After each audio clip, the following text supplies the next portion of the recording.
Kuwait से आ रही खबर के साथ दुष्कर्म का मुकदमा दर्ज नहीं होने पर यहां पर एक पिता ने खुदकुशी कर ली है। पीड़ित परिवार ने पुलिस पर लगाया है मिली भगत का आरोप। दलित नाबालिग लड़की का अपहरण और रेप का मामला सामने आया है।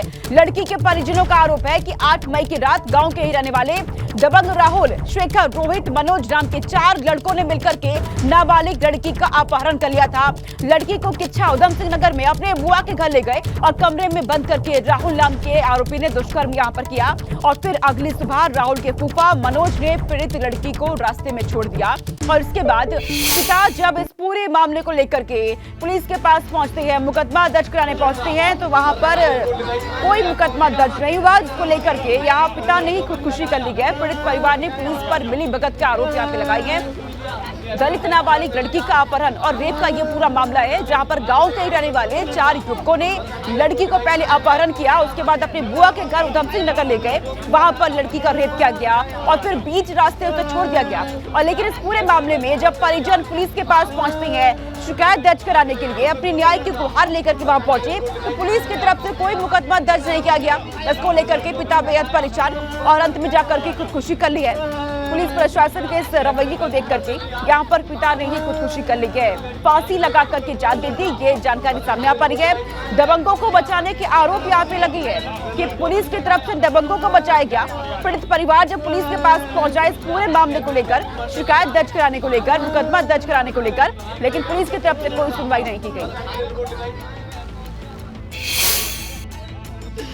इन्होंने हमारी बहन गुलरवत के लड़कों ने 3-4 लड़कों ने किडनैप कर लिया और फिर किडनैप करके एक रात घर पे रखा, जंगल में रखा और मारा उसे। और फिर वहाँ लेके किच्चा जो यहाँ पर किच्चा से लेके आए, किच्चा से फूफा छोड़ के गए यहाँ पर। हम रिपोर्ट लिखवाने आए, रात में इन्होंने कोई एक्शन नहीं लिया। पुलिस वालों ने इन्होंने कोई नहीं गया वहाँ पर, किसी ने ना सुना, किसी ने भी बिल्कुल एक बार ना सुनी। हमारे तहरीम 9 तारीख को आए थे रात में सर, 1 बजे आए थे, इन्होंने किसी ने ना सुना, हमारी कोई बात ना सुनी। पीड़ित लड़की के परिजनों का आरोप ये है इस पूरे मामले में कि 8 मई की रात को नाबालिग लड़की का अपहरण किया गया था। अपहरण कर राहुल ने अपने बुआ के घर पर ले जाकर के नाबालिग लड़की का रेप किया। पिता रेप का केस दर्ज कराने पहुंचे पुलिस के पास, तो पुलिस ने वहां से भगा दिया। एक नहीं सुनी यहाँ पर पिता की। पुलिस के रवैये से पिता बेहद परेशान, पिता को धक्का लगा और शिकायत पर आरोपी राहुल, शेखर, रोहित, मनोज के खिलाफ एक्शन तक यहाँ पर नहीं लिया गया। दबंग आरोपी लड़की के पिता को जान से मारने की धमकी तक दे रहे हैं। पुलिस से मिलकर के पीड़ित के पिता के खिलाफ भी शिकायत यहाँ पर की गई। इंसाफ मांगने पहुंचे पिता को यहाँ थाने से भगा दिया गया। आहत पिता ने गांव के बाहर पेड़ से टक्कर के आखिरकार अपनी जान यहाँ पर दे दी। जिससे पुलिस प्रशासन पर लोगों को भरोसा होता है, न्याय की गुहार लेकर पिता पहुंचे, वहां पर शिकायत दर्ज न करने की बजाय पिता को ही वहां से भगा दिया गया। पिता की खुदकुशी के बाद पुलिस हरकत में आई है। मामला बिगड़ता देख पुलिस ने पिता की खुदकुशी के बाद 4 आरोपियों के खिलाफ रेप पॉक्सो एक्ट के तहत केस दर्ज किया है। आत्महत्या के लिए उकसाने का केस भी यहाँ पर दर्ज हुआ। एसपी ने आरोपी पुलिस कर्मियों की जांच के आदेश इस मामले में दिए हैं। अपर पुलिस अधीक्षक अनिल यादव मामले की जांच कर रहे हैं। एसपी ने दोषियों के खिलाफ कार्रवाई का आश्वासन यहाँ पर दिया है, लेकिन ये जब हुआ है जब पिता ने खुदकुशी कर ली है। इसके बाद जब पुलिस पर सवाल खड़े होने लगे, इस पूरे मामले में पुलिस की ओर से सफाई आई है। एसपी का कहना है कि थाना अध्यक्ष ने बताया कि पहले दोनों पक्षों के बीच समझौता हो गया था, लेकिन फिर विवाद की वजह से मामला बढ़ गया।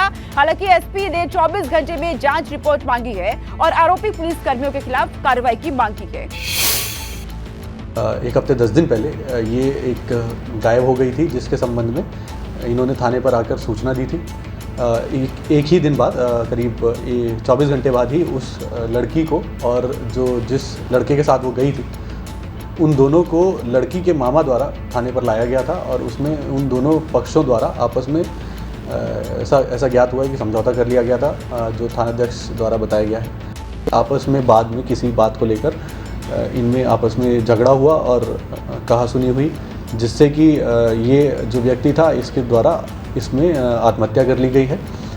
सभी कारणों को देखते हुए इसमें अभियोग पंजीकृत कर लिया है और इसमें अभी आगे अभियोग में विवेचना की जाएगी। बाकी इसके जो कारण हैं और जो अभियोग पंजीकृत नहीं किया गया था पहले, जो नाबालिग लड़की गायब हुई थी, उसके संबंध में मेरे द्वारा अपर पुलिस अधीक्षक महोदय को इस पे जांच दी गई है। एसपी की तरफ से सफाई इस पूरे मामले में दी गई है, लेकिन इस मामले ने तूल पकड़ लिया है। पुलिस की कार्यशैली पर सवाल खड़े हो रहे हैं। सवाल ये है कि पुलिस वालों ने शिकायत पर तुरंत सुनवाई क्यों नहीं की। दूसरा सवाल यहाँ पर उठता है, दलित का मामला संवेदनशील होता है, फिर भी लापरवाही यहाँ पर क्यों की गई पुलिस वालों की तरफ से?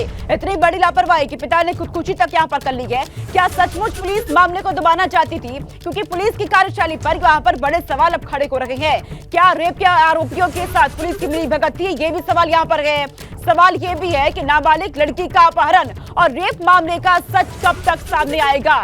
तो क्या इस पूरे मामले को पुलिस की तरफ से दबाने की कोशिश की गई? ये भी सवाल है। और इस खबर पर विक्रांत संवाददाता मेरे साथ जुड़ चुके हैं, अधिक जानकारी वो देंगे। विक्रांत, क्योंकि यहाँ पर पिता कहा जा रहा है इस पूरे मामले में, पिता जब पुलिस के पास शिकायत दर्ज कराने जाते हैं कि उनकी बेटी का को अगवा किया गया, बाद में यहाँ रेप किया गया, लेकिन इस पूरे मामले में पुलिस की तरफ से कोई सुनवाई नहीं की गई। बड़े सवाल यहाँ पे खड़े हो रहे हैं। इस पूरे घटनाक्रम को समझाइएगा एक बार।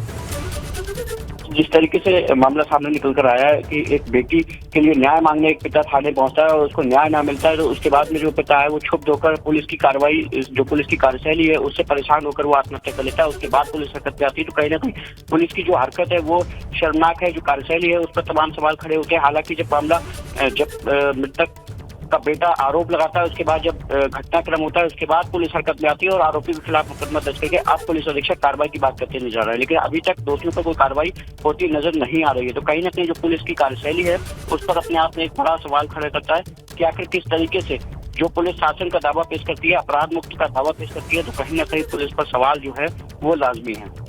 ठीक है विक्रांत, बहुत शुक्रिया तमाम जानकारी हम तक पहुंचाने के लिए।